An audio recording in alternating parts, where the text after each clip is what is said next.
Greetings, everyone, and welcome to America in Focus, powered by the Center Square. I'm Dan McCaleb, Chief Content Officer at Franklin News Foundation, publisher of the Center Square Newswire service. Democrats gather in Chicago beginning Monday to officially nominate Vice President Kamala Harris for president. The four-day Democratic National Convention that concludes Thursday follows last month's Republican convention in Milwaukee, where delegates nominated former President Donald Trump to be their candidate. Joining me to discuss the campaign for president is Casey Harper, the Center Square's Washington, D.C. bureau chief. Casey, we are less than 3 months from the November 5th election. What are you going to be watching for when Democrats make it official with Harris? Yeah, I mean, all eyes will be on this convention. And I think what we should be looking for is unity. Will Democrats rally eagerly around Harris? I think they will, especially given her success in the polls recently. Another thing to look for is messaging. What do the Democrats want to make this election about? When Biden, President Joe Biden was running for office, there was a sense of what he wanted to make the election about, but he was not succeeding in that because his own, mental acuity was in such question that the election was about, his mental state. And so he did not have control of the narrative. So for Democrats, what'll be interesting to see is what are they going to talk about? What is going to be their main focus in their messaging? Is it going to be a week of rallying the base, going hard after far left issues?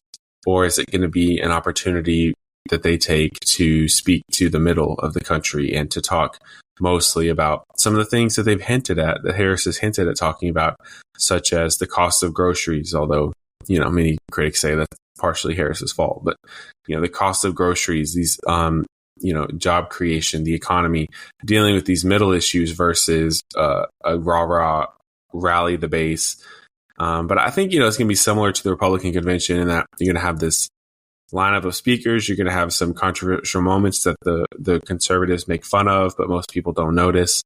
And then Harris is all but certain to come out of this coronated and doing pretty well in the polls heading into November. And I think if you're in the Trump camp, you're feeling a little bit uneasy right now, Dan.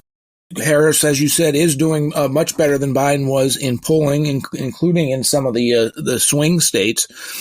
Casey, one of the heavy criticisms of Vice President Harris over these past few weeks since President Biden dropped out of the race is that she hasn't held any press conferences. She hasn't answered any questions of reporters or anything like that. Can she keep that up and still get the vote she needs to beat Trump in November?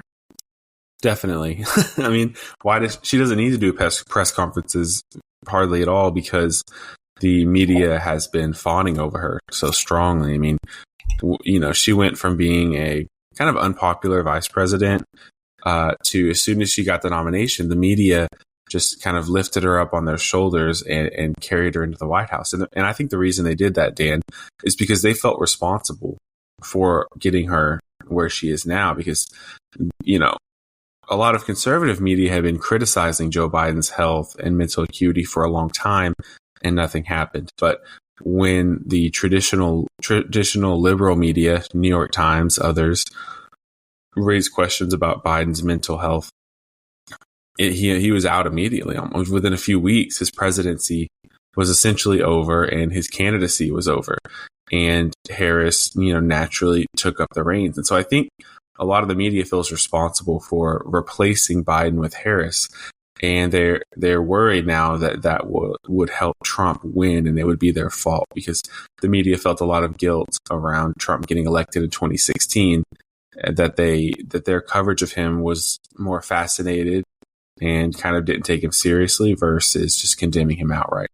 And so I think that's why part of the reason the media is giving Harris such fawning coverage. And when she's getting coverage like she's getting, she doesn't have to do too many press conferences. And I'm sure she'll do a couple of interviews. She'll do a few things here and there to satiate, some of those questions. But right now she's getting incredibly positive media coverage. Trump is getting bashed every day as usual. So I don't think she needs to feel like she has to change the status quo, right or wrong. It's working for her. You mentioned some of these polls, Real Clear Politics does polling averages. And right now Harris is winning in Wisconsin and Michigan. And there's a near tie in Arizona and Nevada, or rather, Trump is up in Nevada, actually, but there's a near tie in Arizona, a near tie in Pennsylvania, a near tie in Georgia, and Trump is up in North Carolina. So this is a very close race, but right now Harris has all the momentum. And while Harris is not doing news conferences, is not answering tough questions from reporters, Trump has had 2 news conferences and joined Elon Musk, Tesla owner, and Twitter owner, or on X, for a 2-hour interview. How has Trump performed? Yes, he gets always bashed in the leftist media, Casey, but how do you think his performance has been over the past week or so? I think Trump is kind of getting his footing against this new candidate. He's trying out different attack lines, the different nicknames, the different things. You know, the Musk interview was huge in the sense of its audience. I mean, X has an incredible audience.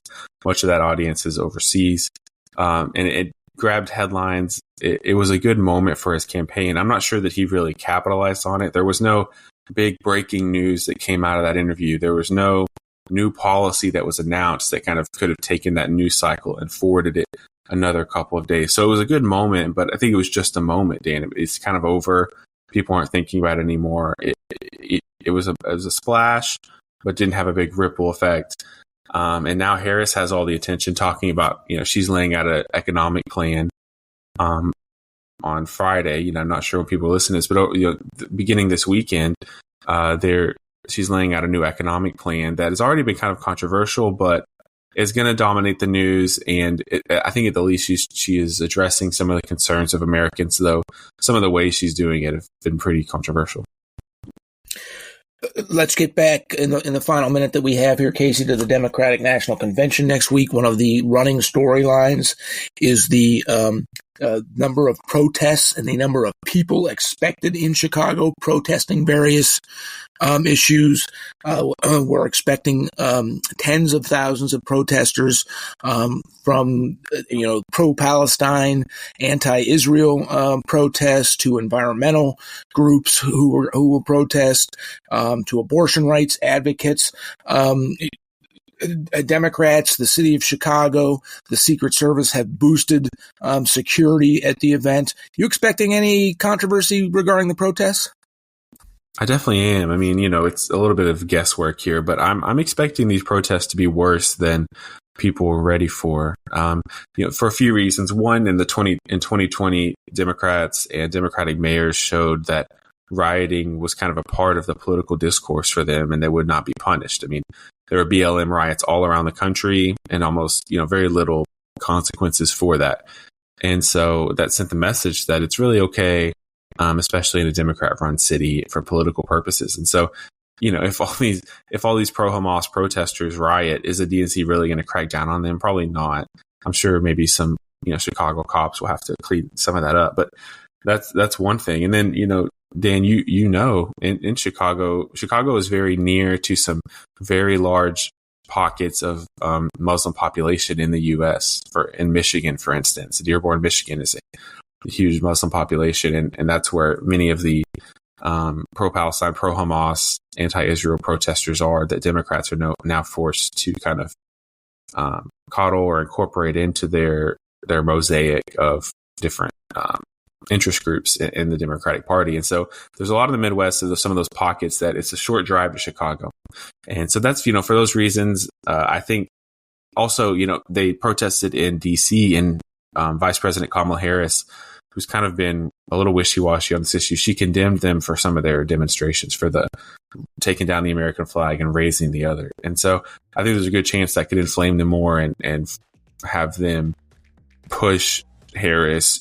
I think they really want to do something so crazy that Harris is forced to lay out a clear policy stance on this issue, and hopefully in their favor. Thank you for joining us today, Casey. Want listeners to know that the Center Square will have 3 journalists on the ground at the Democratic National Convention next week. You can get all your coverage at thecentersquare.com.